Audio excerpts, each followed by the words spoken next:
All right, today we are looking at fashion during the Civil War era for both men and women, the Union and the South. So, to start us off with, we're going to, as best you can, draw some people. We're going to start with soldiers first.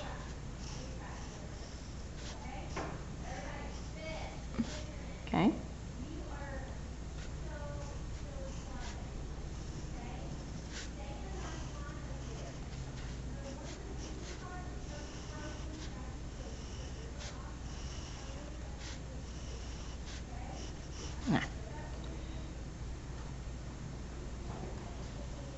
If they are not perfect, that's okay. We're simply learning about the outfits.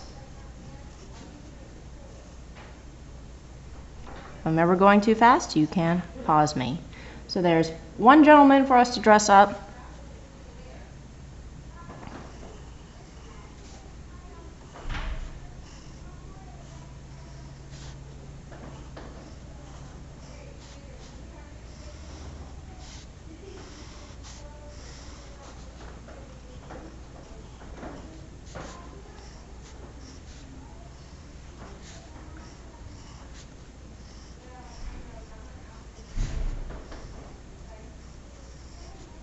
Two gentlemen. All right, very good. First one we're going to look at is the Union. Okay, these are the northern states. Their leader is Abraham Lincoln, our 18th President of the United States of America, and then the Confederate, or the southern states, led by Confederate President Jefferson Davis. All right, let's start with our Union guy first. So Union uniform, we're going to draw the overcoat on top of the figure itself, but we're also going to talk about what goes under it. And what was issued by the Union Army to make sure that their soldiers had underwear was called long johns. Okay, it was literally a onesie that was made out of wool that was given to the guys.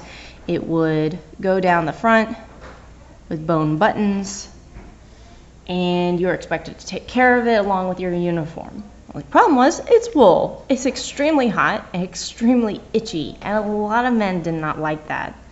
So when it was warm enough that they didn't have to wear their long johns so much, Union soldiers would often ask the women at home or other people who could sew to make them cotton undershirts, which were way more comfortable, and cotton underwear with ties on the front to make sure that they don't shimmy down their legs.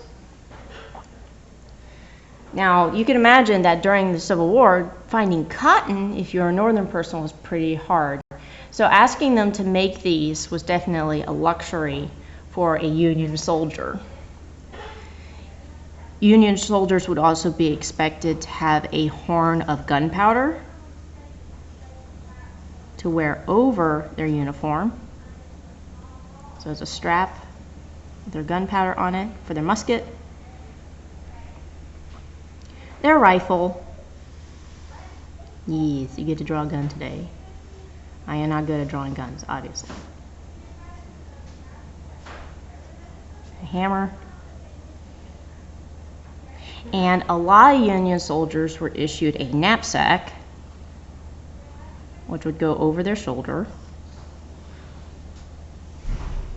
to carry equipment and other supplies in.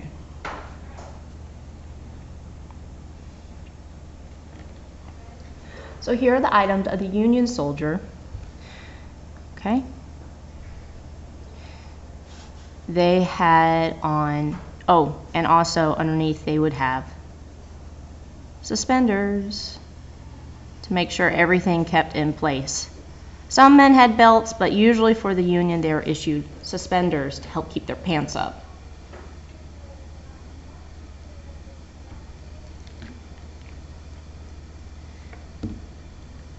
Go ahead and catch up to me.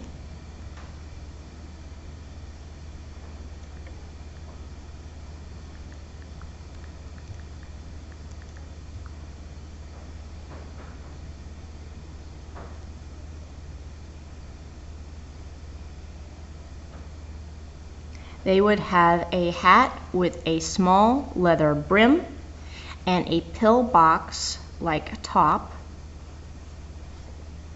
to go on top of their head. It was also made out of wool. The badge that went on the front of the hat told people which regiment they belonged to. Okay, so which group. It had a high collar,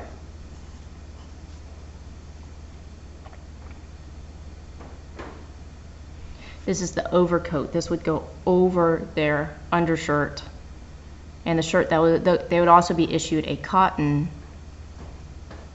shirt.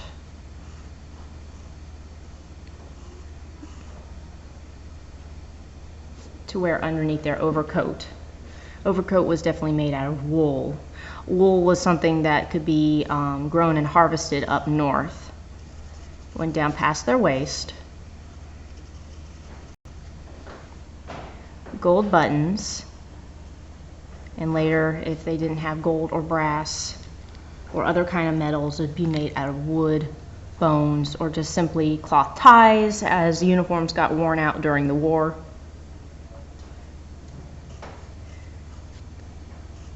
Big cuffs.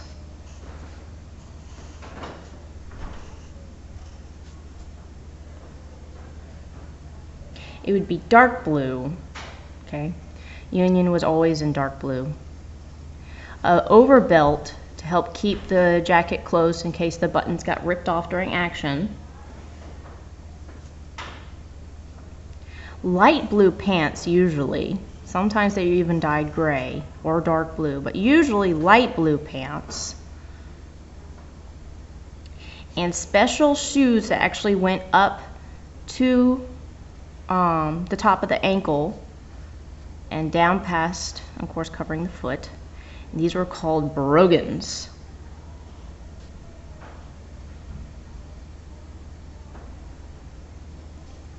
So, brogan shoes.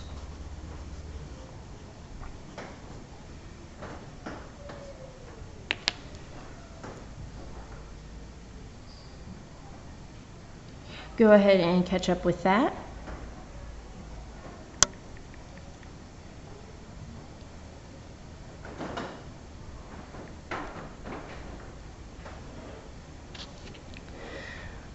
All right, for the Confederacy, you might have watched I hope you did, watch the clip on Gone with the Wind. That man, Rhett Butler, he had a great line.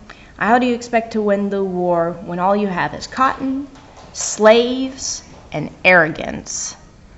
Which is very true about how the Confederacy went into the war. So, Confederacy, they also had similar hats, but usually people went for wide brim hats to cover up their head and neck from the hot southern sun.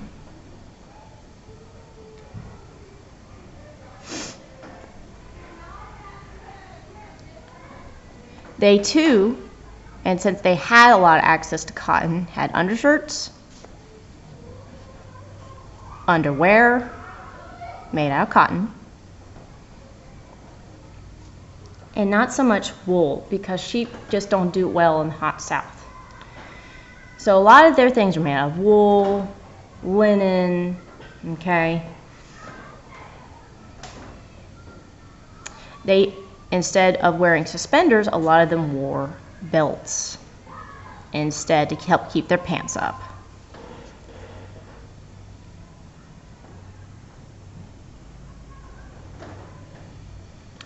A blanket roll was usually the way that they carried their items. This was a blanket that was wrapped around all their personal belongings and folded in such a way that they could carry it slung across their back. So a blanket roll.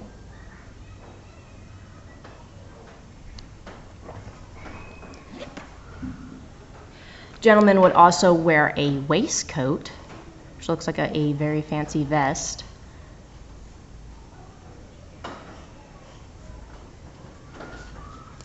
underneath their uniform and on top of a cotton shirt.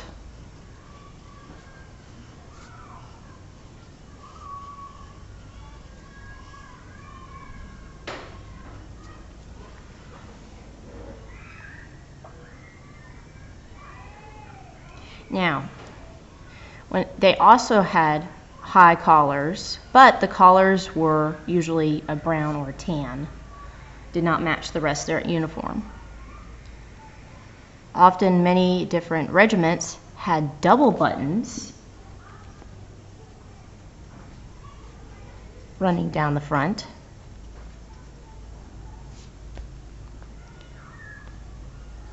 A sash underneath a belt that went over their overcoat made of heavy cotton denim.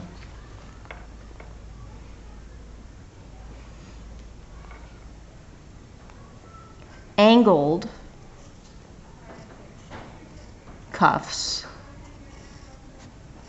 And just like the Union soldiers, theirs too went down, usually down almost to their knees.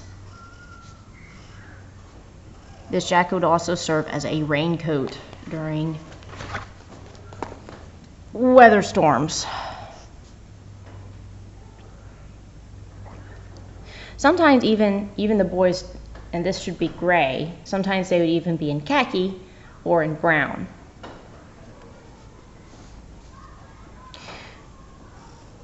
They would be issued either sky blue, gray, or brown pants. Now the shoes are interesting. Shoes actually were harder to get by in the South. And a lot of men, the shoes that they brought along into battle got worn out very quickly from all the marching. A lot of the shoes that Confederate soldiers started wearing later in the war were actually stolen from dead Union soldiers. So they may have mismatched shoes, boots that didn't fit just right, boots that have been split because they're too small for their feet, or makeshift shoes that they had to wear, or even just going barefoot, which was a very big problem toward the end of the war as supplies ran low for the Confederate soldiers. All right, so don't forget dark blue for Union.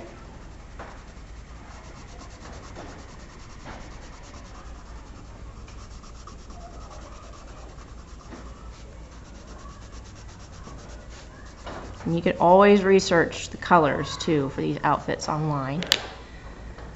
While it was gray, the boys in gray, as they called them, for the Confederacy.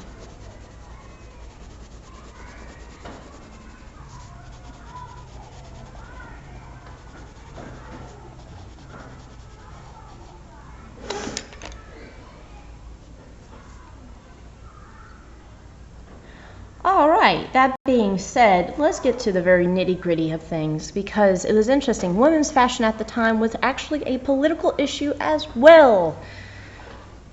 As you saw in the video from Gone with the Wind, the ladies were expected to wear beautiful frocks and be very feminine, especially in the South. Turn to the next page.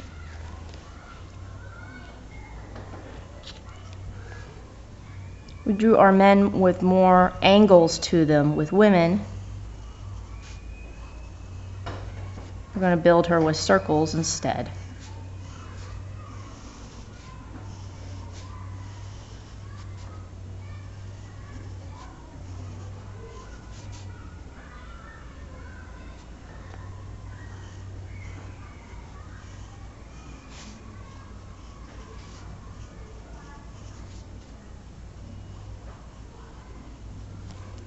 Small feet.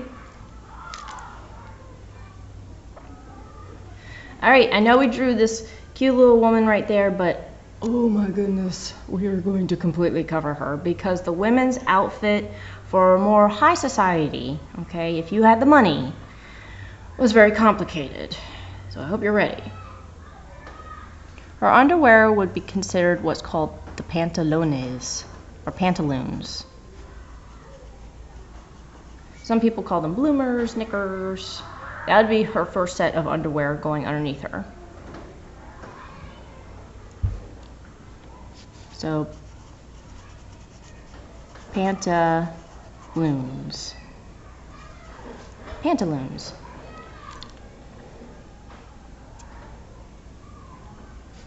And you might have heard Scarlett say, "He looks like he knows what I look like underneath my shimmy." Okay, this was kind of a nighting gown. Very simple, thin cotton dress, just to make sure that your body oils and sweat doesn't get all over your other clothes. This would go on top of your pantaloons.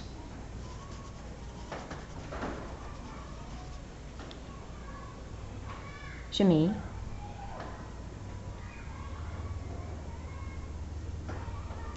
On top of that would go what was called the corset, which was meant to make the woman have a very much hourglass figure. It is strapped up in the back and tied with a ribbon and cinched very tight onto the woman's waist. So the corset. The corset was made out of firm cotton and actual boning, which means they would put either wood slats or actual bones that were carved to be flat into the lining of the dress to help give it structure.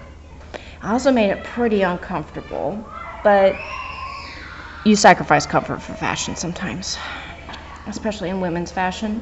So you have the corset over your waist to help cinch it up. Then you would have, and catch up if you need to, then you would have your camisole,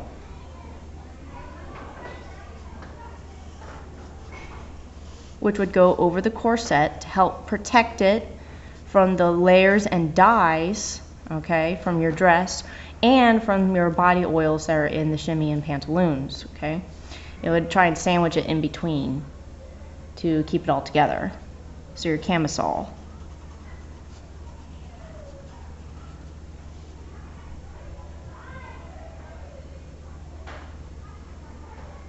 So let's label these. 1, 2, 3, 4, 5.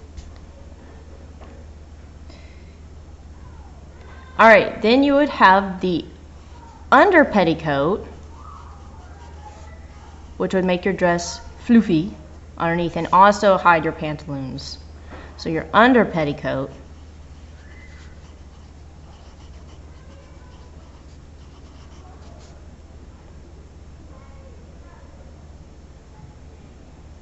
Then came what the whole era was known for. It's not only known as the Civil War era, it is also known as the hoop skirt era. This was a wire and cloth frame that went underneath your dress to help give it structure and make it very poofy. Often made out of things like horsehair, wire, firm cotton, linen, and other things to help give it structure. You might have seen these and wondered, what is that? Well, that's what it looks like. A hoop skirt.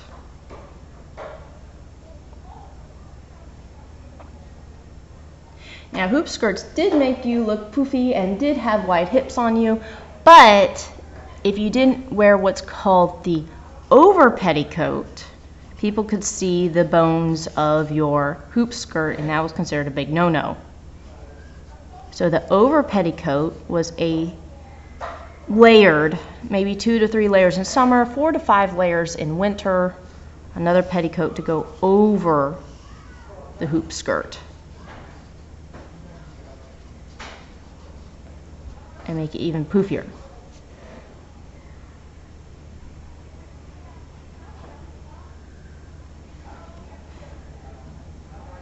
Then you would have the actual dress. That is 8 layers so far of clothing. And that was what was considered proper attire for women during the day. Bonnets were in, especially frilly bonnets with big bows. You could see that anything, and women always wore hats to make sure the sun was kept off their face, especially if you're in the elite class. Bonnets. Frills were in. As you can see, many of the women had frills. You might have an overcoat on top of your dress.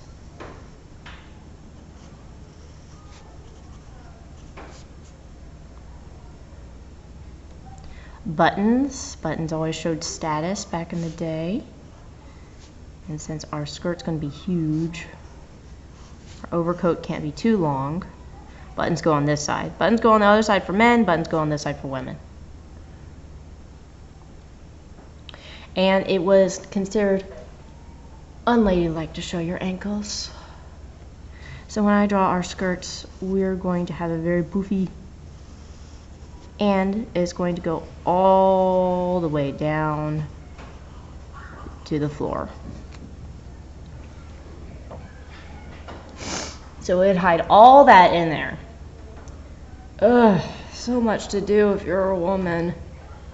In fact, it was so much to do for a woman that people who were for women's suffrage said no to all of this. We should not have to do all this. This limits women and makes us look like fools. We should be able to wear comfortable clothes that are manageable and practical. So later, all this fashion was actually eliminated by the women's suffrage movement, which of course worked toward women voting rights in 1920. So by 1920, this whole idea of an outfit was out of fashion and out the door. But during the Civil War, this is what was expected of women. All right, I hope you enjoyed that lesson on Civil War fashion. Please draw and take your notes and submit them back to me.